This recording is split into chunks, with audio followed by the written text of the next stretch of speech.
చాలా బాధాకరమైనటువంటి సందర్భం.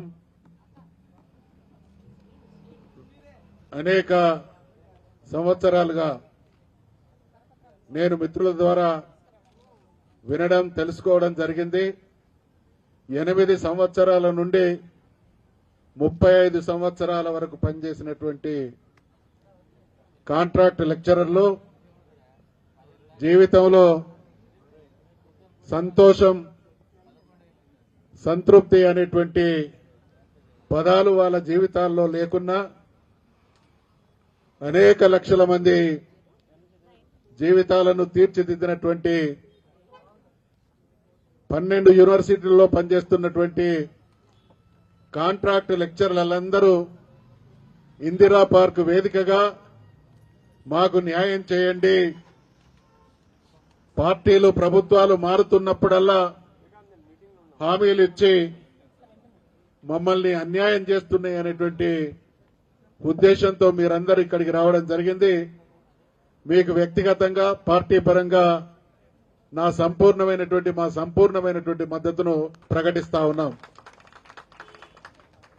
వేదికలు అలంకరించినటువంటి గౌరవ పెద్దలందరికీ, కార్యక్రమానికి విచ్చేసినటువంటి మీ అందరికీ కూడా మరొక్కసారి హృదయపూర్వకమైనటువంటి అభినందనలు తెలియజేస్తూ, మీ పోరాట పటిమే మీ లక్ష్య సాధనలో 1000 ఏనుగుల బలమై మీ లక్ష్యాన్ని సాధించడానికి ఉపయోగపడుతుంది అనేటువంటి విషయాన్ని తెలియజేస్తూ, ఈరోజు ప్రభుత్వాల బాధ్యత ప్రజాస్వామ్యంలో ప్రజలు అధికారంలోకి పార్టీలను తీసుకొచ్చేది వాళ్ళు ఎదుర్కొంటున్నటువంటి సమస్యలు పరిష్కరించాలని, వాళ్ళ జీవితాల్లో వెలుగు నింపబడాలి అనేటువంటి ఆలోచనతో ప్రభుత్వాలను ఎన్నుకోవడం జరుగుతుంది.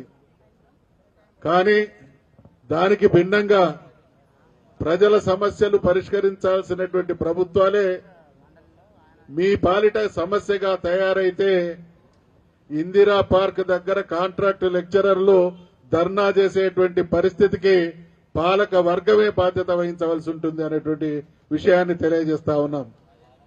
గతంలో మరి బీఆర్ఎస్ ప్రభుత్వం కూడా అధికారంలో ఉన్నటువంటి రోజులలో మీ అందరికి కూడా తెలుసు, జూనియర్ కాలేజ్ లెక్చరర్లను కావచ్చు, డిగ్రీ కాలేజ్ లెక్చరర్లను కావచ్చు, మీ జీతాల్లో కావచ్చు కొంత మార్పు తీసుకొని రావడం జరిగింది.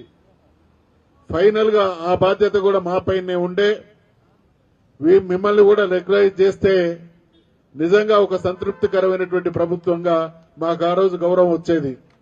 కానీ ఆ నిర్ణయం తీసుకోకముందే ఎన్నికలు రావడం ద్వారా మీకు చేయాల్సినటువంటి న్యాయాన్ని చేయలేకపోయినాం. అయినా మీది న్యాయసమ్మతమైనటువంటి డిమాండ్ కాబట్టి ఖచ్చితంగా మీరు చేసేటువంటి పోరాటానికి మనసా వాచా కర్మన మా సహకారం ఉంటుంది అనేటువంటి విషయాన్ని మనవి చేస్తూ, ఈ రోజు ఉన్నటువంటి పాలక వ్యవస్థల యొక్క లక్షణాలని వాళ్ళను మనం అర్థం చేసుకోవాలి. ఒక్కరోజు ధర్నా చౌక్లో ఈ ధర్నా చేసినంత మాత్రాన మన సమస్య పరిష్కారం అవుతుంది అనేటువంటి భ్రమలో ఉండకూడదు.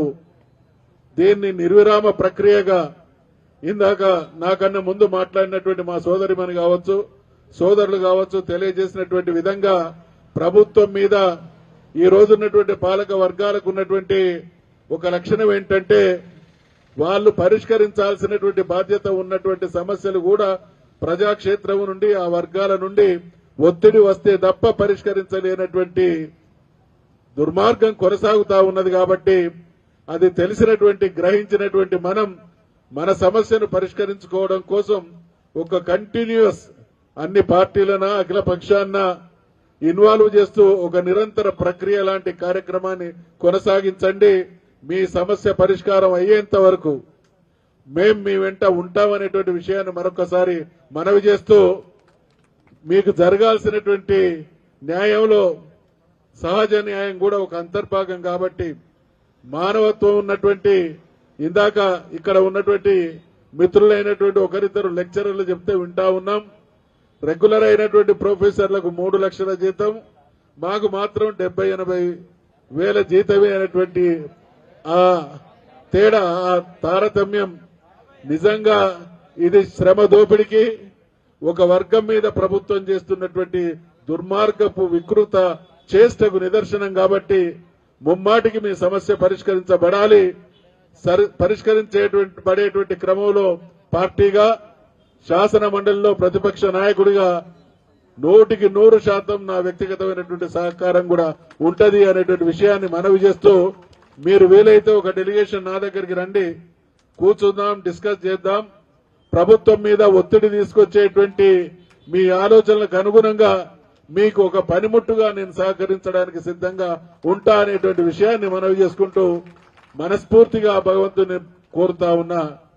మీరు వీరి పట్ల కనికరం చూపించి ప్రభుత్వాల మనసులు కరిగించి వీళ్లకు న్యాయం చేయడంలో, వీళ్లకు సహకరించడంలో మీ దీవెనలు ఉండాలని ఆ భగవంతుని కూడా కోరుకుంటూ నాకు ఈ అవకాశం ఇచ్చినటువంటి నిర్వాహకులకు, అనుకోకుండా నేను ఇక్కడికి రావాల్సినటువంటి పరిస్థితి కల్పించినటువంటి మా మిత్రుడు నిరంజన్ గారికి కూడా ప్రత్యేకమైనటువంటి ధన్యవాదాలు, అభినందనలు తెలియజేస్తూ సెలవు తీసుకుంటా ఉన్నా.